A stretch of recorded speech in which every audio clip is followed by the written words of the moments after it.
Welcome back to Duckman Cycles and VW Garage. I'm your host, the Duckman. We're back today with my 1956 Beetle, also known as Eleanore, and what I've been working on is my rear hatch. That goes back here in the rear package area. That gives me access down below to the starter, among other things. And this little hatch in here is actually a Volkswagen bus part, 1973 and up.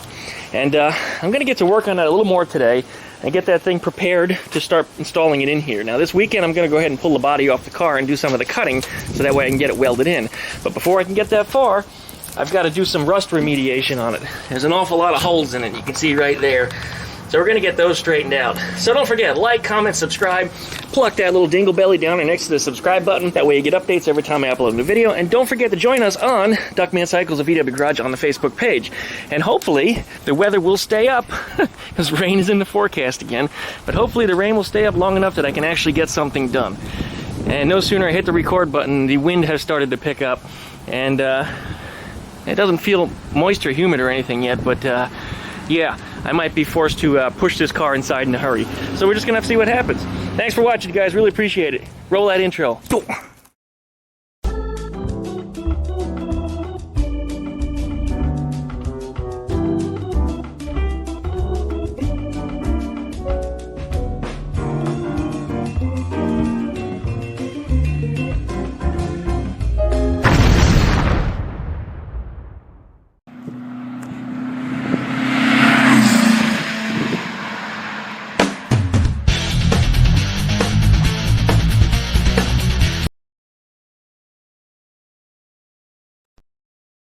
Well, I decided to cover the car up because I figured, you know, why tempt fate? I know I'm going to get rained on today. I just know it's going to happen. So I'm staying ahead of the curve and preparing the car to get rained on. And I tell you what, she's even gorgeous, even covered up with her big ass hanging out. It's like seeing the hottest chick you know bottomless in front of you. Man. Whew. All right, let's get to work. Okay, here's the hatch flange. This is where the hatch actually will secure itself into. As you remember, there's a crack in here, and there's a hole over here. There's a few holes along here. The corner's all mangled and just messed up. There's a bunch of rust holes through here. There's some rust holes over here. There's some rust holes here. So this thing really needs to be hacked up. And in most cases, probably a lot of people wouldn't even use this, because I'm somebody that likes to buy things on the cheap, and I have no problem repairing them. And we're going to actually use it, and because it needs so many repairs, and I would really like to throw it in my blast cabinet, but it's too big, we're going to go ahead and just cut the fucker right in half. I mean, just slice it right in half and put each piece individually inside the blast cabinet, so that way we can get the last of the rust, paint, and everything removed, because there's just too many places that I just can't get the wire wheel into. So I think that's going to be best to do. Just go ahead and slice it up, throw it in there, get it fixed, and it'd be real easy just to weld it back together. I mean, what's two more welds, you know? Since all this thing needs to be cut up anyway, what is two more welds going to be? I don't have a problem with that. I'm sure you don't either. You guys would cry holy hell if I cut it before I explain that, but that's what we're going to do today. Okay, there we go. Hacked apart into two pieces. Why did I offset the cut? The reason why is I didn't want to have one big piece and one small piece.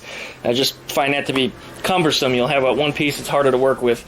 So now they're actually equal sizes. I could have made them actually equal by going through the hump, but it's much harder to get that contour welded and ground down properly.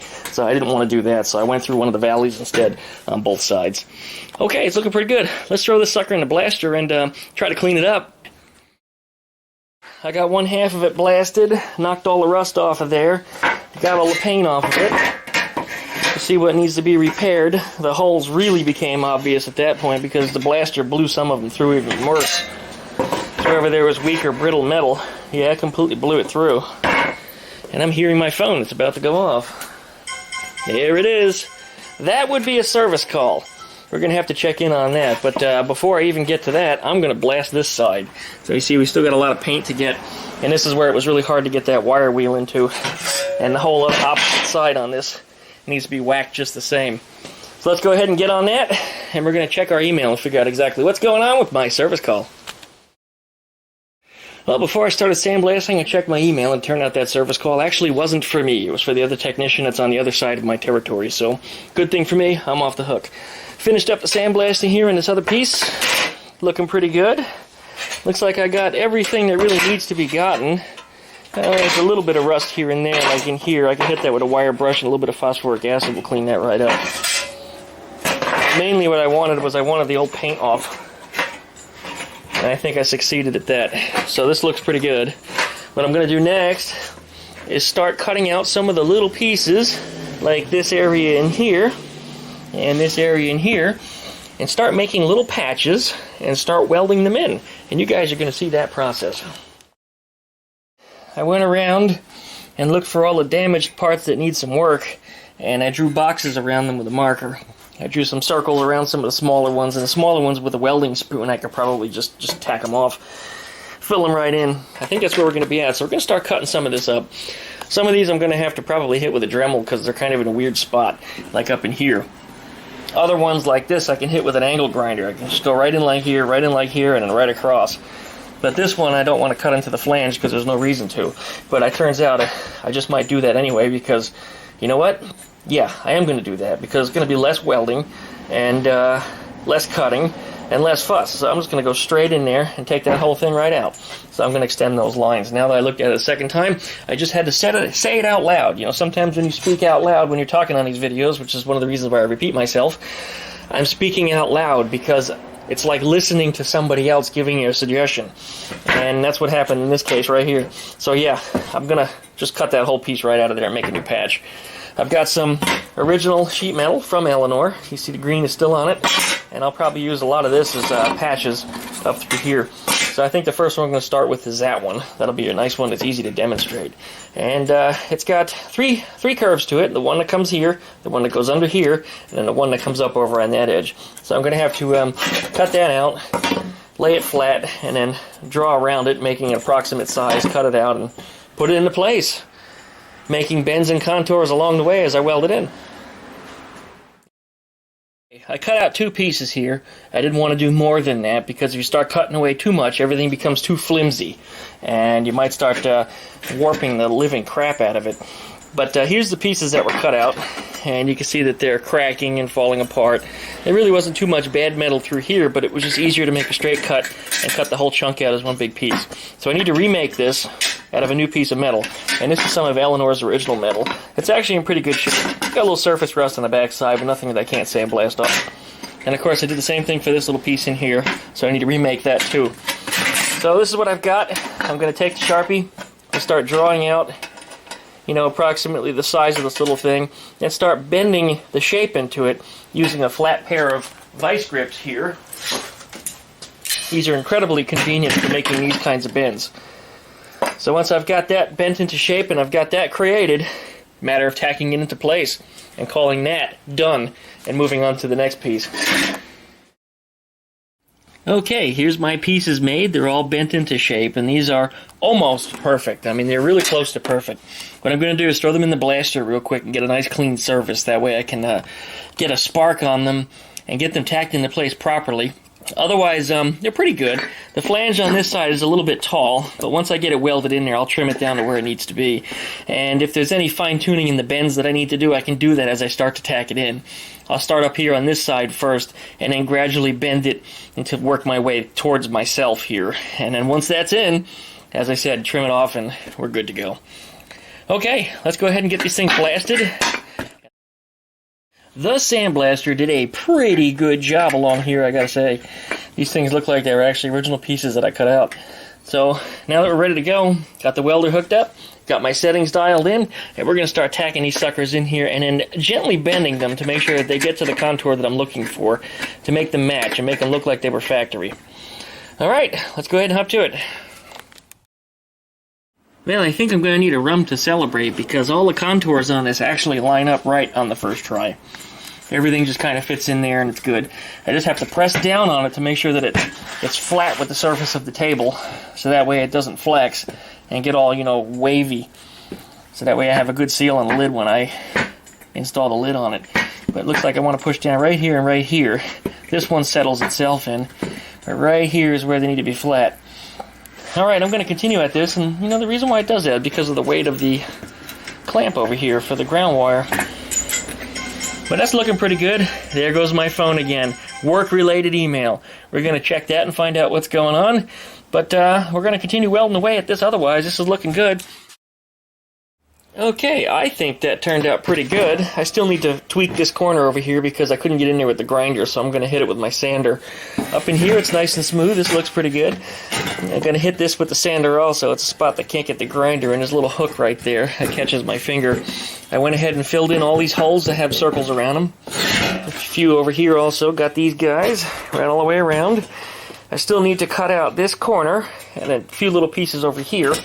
But otherwise, this side is just needs a little fine tuning, a little bit of sanding along here. There's still a couple little high spots on there, but it's looking pretty good. It's looking pretty good. Yeah, I think we're at a good stopping point. It's starting to get dark out there, and of course I'm working in the garage, so that really doesn't matter too much. It's only 5:30, of course, but when it starts to get dark, that's usually when I start wrapping up. But since I'm in the shop, I've got light. But the temperature is starting to crash. Geez, I mean, it was almost 80 degrees before with high humidity, looking like it was going to rain, and I'd say it's about 60 now. The temperature's falling quickly, and the wind is blowing. It's supposed to be in the 40s tonight. So I don't know how much longer I'm going to be able to handle this out here. I'm actually currently wearing shorts, and my face is starting to get a chill. Yeah, I'm going to do a little more grinding, a little more cutting. I might knock out a couple more little pieces in here. This big corner, I think I'm probably going to make this into 2 pieces. One piece, making that into 1 piece is just too hard, so I'll probably 2, maybe even 3. I might do 1 here and then 1 here, and then that little corner will be its own individual piece. The tricky part is going to be bending that flange on that radius. I don't have any stamping tools to do that, so it's going to be a matter of making a bunch of little pieces that I can bend up one at a time and then welding them all into place. And it won't be perfectly round, but it'll be close enough. And to the naked eye, it'll look just fine until, of course, you get right up on top of it, So I think it'll be just fine. All right, we're going to do a little more cutting on here and see what more we can get done today. But before too long, we're going to start wrapping it up. I got this thing and I welded it back together, something I did off camera in between, because what I started to notice is that these 2 pieces here were starting to close up. And it was very visible. It was very obvious what was happening. As I was working on this here, that curve was it was just causing this to bend. So I quickly put this thing back together before I did any more welding on it, because if this opening closes, it's going to be too tight for the hatch to fit in it, and it's just not going to work. So I put it back into 1 piece, and I just can't believe how rigid this thing is. Much more rigid than it was. Just some of those cracks that were running up through the thing just caused this thing to be all kinds of flimsy. And of course I fixed this, I fixed this, I fixed this. I'm about to fix this. And it made the thing so much more rigid. And I imagine that once I finish the rest of the lip here along this edge and fix the hole, and the corner, of course, that this thing is going to become even more stiff than it was. The good thing is this side over here doesn't need as much work. It needs a strip through here, this, and just a bunch of pinholes. And I forgot that. It needs a strip here too. But this side, which I think is... This is technically the right side. We're turned around backwards right now. But what I should do, before we go any further, is I should drop the hatch in it and make sure it still fits. Because I don't know. If this thing did close up, and when I welded the 2 pieces back together, we might have a pinch point here in the middle, which means I might have to do a little bit of bending and twisting to make it work. But anyway, where's the hatch? I'll be back in a minute when I find the hatch. Alright, I found the hatch. It was between the toolbox and the wall for some reason. I don't know why the hell I put it over there. But let's put it in here. The clip's put in. This is backwards from how it normally is oriented. Normally these little hinges face away from me. This is a whole lot easier to do with 2 hands rather than 1. Okay. It fits. It fits. Feels a little snug though. A little tighter than I think it should be. And you know what? It's a little twisted because it wasn't on the blocks of wood here properly. Alright, now it's square. Now it seems to be fitting. There's a few spots where welds do need to be ground down. Not over here, but I feel it's getting caught on something over here. There's a few of these welds where I filled in the holes. There's a couple of them along the way that I didn't do any grinding on, and that's probably what it's hitting on, because it's hitting on something on this side. Okay. I'm happy. I think this is going to work out pretty good. That's what it's going to look like when it goes in the Beetle. It'll be a hatch that opens just like this, and of course I'll have little latches here that you can turn to lock it in place. This is all stock stuff that comes on a bus.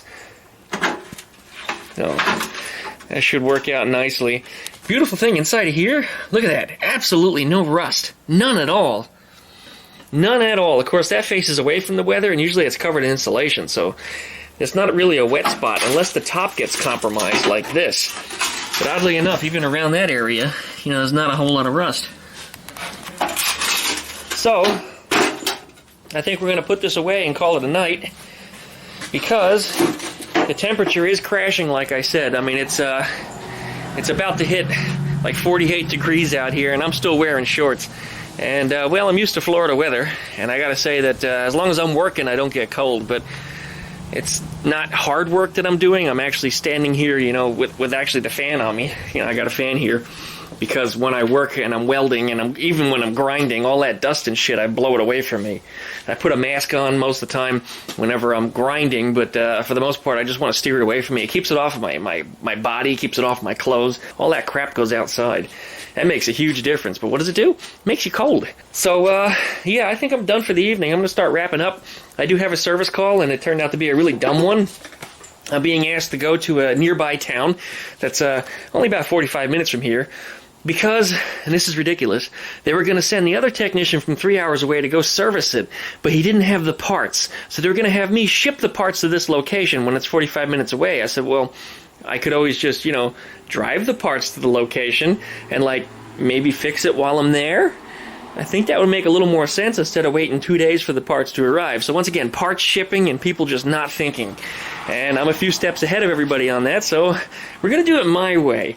I'm going to ship the part there myself by putting it in the car and taking care of the job, and I'll fix it. I don't know. Anyways, thanks for watching, you guys. Like, comment, subscribe. Please pluck that little dingle belly down there next to the subscribe button. That way you get updates every time I upload a new video. And don't forget to join Duckman Cycles VW Garage over on the Facebook page. And one more thing. You see up in the upper corner here where it says duckshit.net? That's my website. And not only is it my website, but it's currently also my Patreon. So if you would like to support me, you know, if you want to throw down maybe that $1 or $2 a month, it makes all the difference, because I'm looking to buy some new video equipment. I want to get a proper tripod and some nice video sliders so I can do some really nice things for this channel. And that's what I've been doing with my YouTube money. I don't spend it on myself, you know, I don't pay the bills with it. I try to expand and get better photography equipment and do better things with that. I don't make a whole lot on this YouTube channel, and really the sharing that I do here is because it's fun, you know, and it also helps video document my life. So it's kind of like a journal. It's like keeping a diary.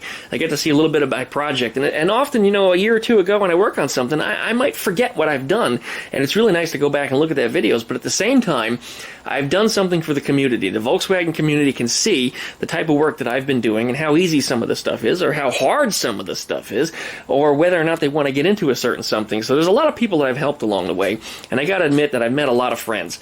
I probably met more friends because of Volkswagens than anything else. And I have to admit that of all the car communities I've ever been involved with, or even the motorcycle communities, the Volkswagen guys have been the best. They've just really been the greatest.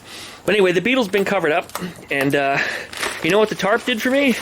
The tarp repelled the rain. That's right, it made the rain go somewhere else. And that's the funny thing about these, you know, if you didn't cover it, it would have poured today. It just would have absolutely freaking poured. But because I covered that car, it didn't rain. Thanks for watching, you guys. We'll see you next time. Ooh. Alright, a little extra bonus content.